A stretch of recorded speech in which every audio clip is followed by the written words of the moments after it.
aqui também fala um pouquinho sobre nós. Romanos 5, verso 6. Amém? Amém. Aqui diz: porque Cristo, quando nós ainda éramos fracos, morreu a seu tempo pelos ímpios. Porque Cristo, quando nós ainda éramos fracos, morreu a seu tempo pelos ímpios. Então aqui você vê mais duas palavrinhas do que nós éramos antes. O que nós éramos, lá em Efésios, mortos, e aqui, fracos e ímpios. Mortos, fracos e ímpios. Então você também pode sublinhar essa palavra aí, mortos, lá em Efésios. Aqui você pode sublinhar a palavra fracos e também ímpios. Então, meus irmãos, aqui, sobre a nossa fraqueza. Nós também temos que considerar que nós também éramos fracos. É bem verdade que essa fraqueza aqui, que o verso está dizendo, não é fraqueza física, né? Assim como em Efésios, lá não é morte física, mas morte espiritual. É o nosso estado espiritual. E aqui, meus irmãos, sobre a fraqueza, eu tenho 3 coisas a dizer. Que a nossa fraqueza também, ela se estendia à parte intelectual, à nossa mente e também às nossas vontades, também além das ações. O intelecto, né, emoções, o coração, as nossas vontades, emoções, nossa disposição e também as ações. Até aí se estende a nossa fraqueza. Então, primeiro, nós éramos fracos para entender a palavra de Deus, como está em 1 Coríntios 2,14, que diz que o homem natural não entende a palavra de Deus, porque eles são loucura, porque a palavra do Senhor se discerne espiritualmente. Nós éramos fracos para entender a palavra de Deus, éramos fracos para meditar na palavra do Senhor, éramos fracos para tomar uma decisão de acordo com os mandamentos de Deus. Essa aí é a nossa fraqueza. Nós não considerávamos o Senhor em nossa mente e nosso coração, porque éramos fracos de mente e de coração. Segundo, éramos fracos para reprimir os desejos da carne. Como está lá em Efésios, capítulo 2 ainda, que nós éramos escravos, né, do desejo de nossa carne, que nós seguíamos a carne, que éramos filhos da desobediência, que a ira de Deus pairava sobre nós. E que também nós éramos dominados pelos poderes da potestade do vento e do ar. E por essa razão nós fazíamos as vontades da carne, como os demais também.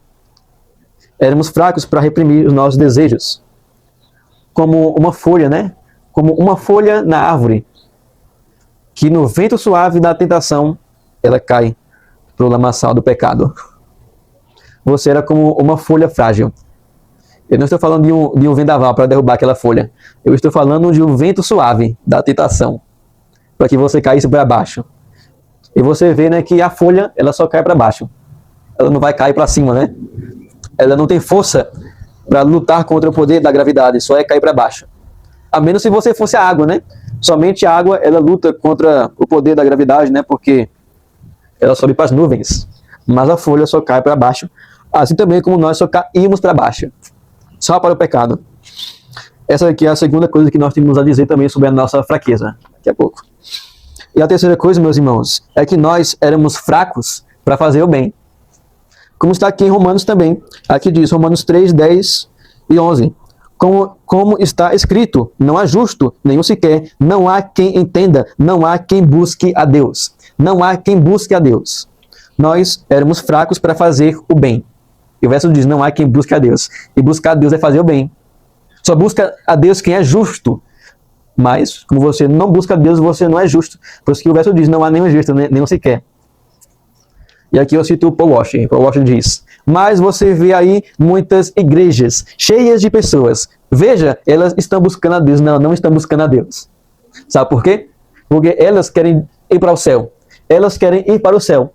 Mas não querem que Deus esteja lá quando chegarem no céu. Elas não buscam a Deus da maneira devida. É o que o verso está dizendo. Não há quem busque a Deus, embora haja milhares buscando a Deus. Ninguém busca a Deus da maneira devida, da maneira correta, como Deus exige. E os irmãos sabem muito bem que, embora o homem ele seja fraco para fazer o bem, o homem ele pode fazer o bem, mas com a intenção errada. O exemplo disso são os fariseus. Eles davam esmola, jejuavam, faziam longas orações, mas com a intenção errada, né? Jesus disse que ele fazia as orações longas, mas a intenção deles era a casa das viúvas. Era o money, né, o dinheiro, os bens materiais. Eles também davam os dízimos. Era tudo uma beleza, aquelas boas obras. Mas a intenção era para tocar trombeta no meio da rua. Era mostrar o rosto enrugado, para que vejam o quanto eles jejuavam, o quanto eles eram piedosos, entre aspas. O homem pode fazer o bem, sim, mas com a intenção errada. Por isso que Cristo também chamou os fariseus de sepulcros caiados.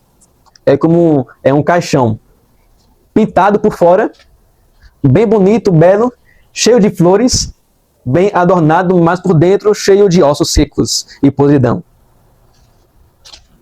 Por fora é bonito, mas por dentro é feio. Percebe isso? Uma boa aparência por fora, mas por dentro um demônio domesticado. Essa é a natureza daqueles que são apenas religiosos. Um demônio domesticado, né, como fala Spurgeon. E também Jesus disse que você conhece a árvore pelos frutos. Em falar em árvore, eu quero que você tenha uma imagem, essa seguinte imagem, né? Há um fazendeiro, há uma certa pessoa que ela tem uma árvore morta. Uma certa pessoa tem uma árvore morta em sua casa. E para ela enganar os vizinhos, ela prende frutos falsos nessa árvore, ela prende frutos na árvore, nos galhos, e pinta o tronco de verde. Então, de longe, aí você vê, de longe a árvore, ela está viva. Mas quando você vai se aproximar da árvore, os frutos, tudo falsos os frutos, tudo pendurado. Isso aqui é o quê? Isso aqui é tinta. A árvore é falsa.